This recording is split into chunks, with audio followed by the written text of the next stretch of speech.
Hello friends, welcome back to my channel. Today we're going to rip apart the mutton nihari recipe. We're going to make it healthier, we're going to make it easier, not much mess around. It's a beautiful broth recipe. As long as we can keep away the oil and the ghee part of it without compromising on the taste, it's a fantastically healthy recipe to go. So let's start cooking. Before we start cooking, let me put my oil and the ghee so far away back so I can't reach during the cooking process, and let's do it together.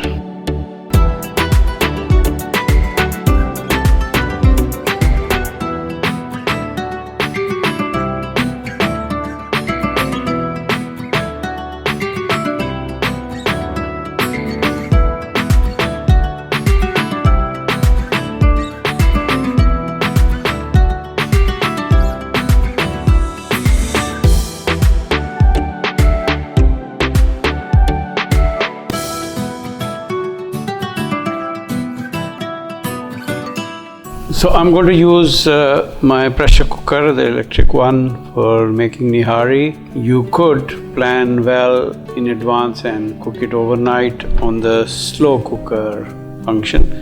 It takes about 8 hours of cooking. That's fantastic if you do it.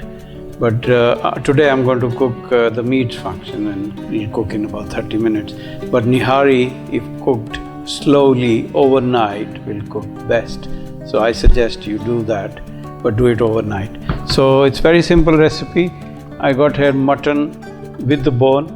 The bone part is very important because it's a stew.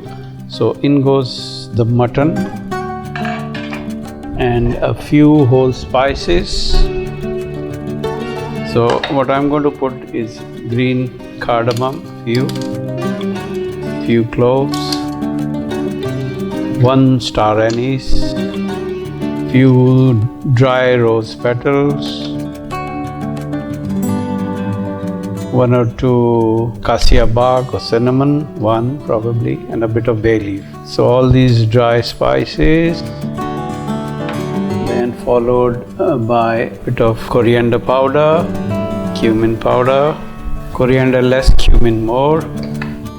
I'm not putting chili because I'll let you know in a minute. Put a bit of turmeric, not too much, yeah. And obviously the salt goes in.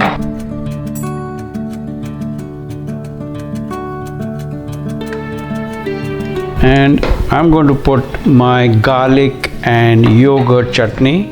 The link to the recipe is below. If you haven't made it, you should always have this in your fridge. So there is a bit of oil in this recipe because of this. But if you want to make it completely oil-free, don't use this. Use fresh ginger garlic paste and a bit of Greek yogurt.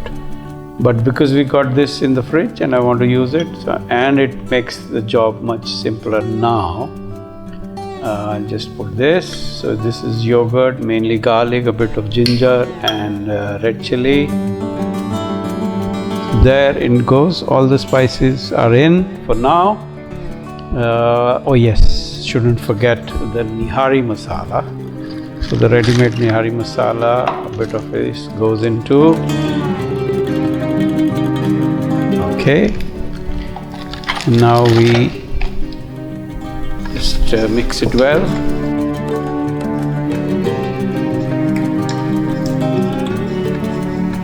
And then in goes my chopped, a huge bowl, yeah, it's quite similar amount as the meat of red and white onions, but chopped up.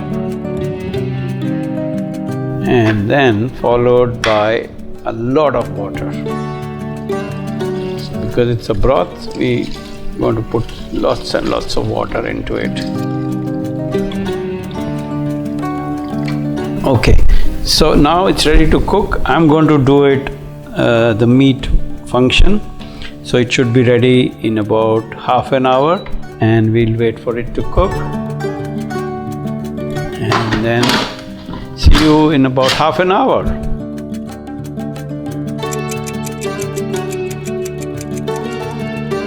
So as you can see, this has been cooking for about half an hour. All the fat you see is the natural fat of the meat. We need to make the broth nice and smooth, so we need to blend it. So this is the messy bit when I take the meat pieces out. But if you do, as I said, as a slow cooking process, you will not have to do this. But today I have to do this. Take the meat pieces out and then stick blend the rest of the broth.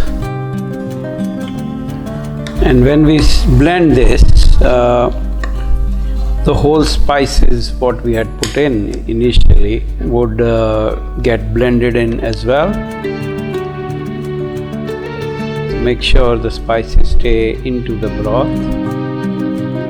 and all the meat is out. I think I've done most of it. So I'm now going to add my surprise ingredient to this to give this broth a bit of thickness and creaminess. I will add Weetabix. So the breakfast cereal Weetabix goes in. Take 2 of those. This will make the broth thicker and creamier and smoother. There you go. And now I'm going to use the stick blender to blend all this together.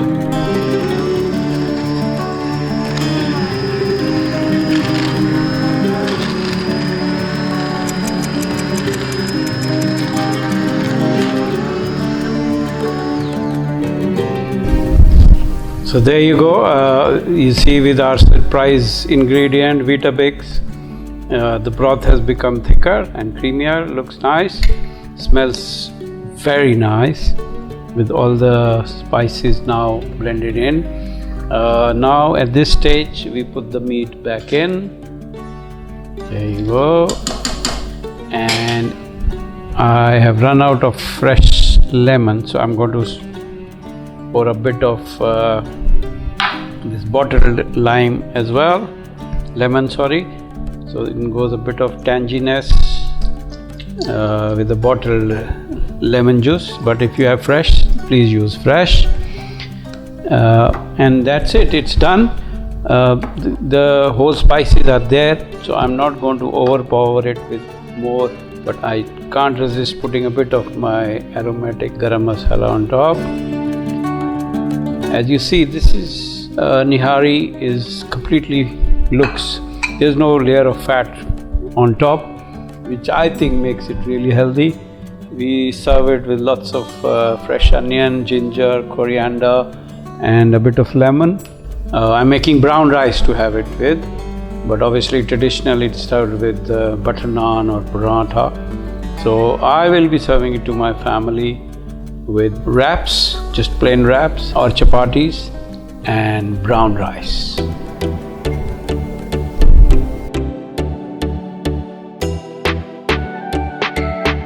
So it was great fun cooking Nihari together, wasn't it? Next time I want to cook avial from south, but keep it vegan and lots of fresh local vegetables to go into it. Very simple recipe again. So see you next time. Thank you.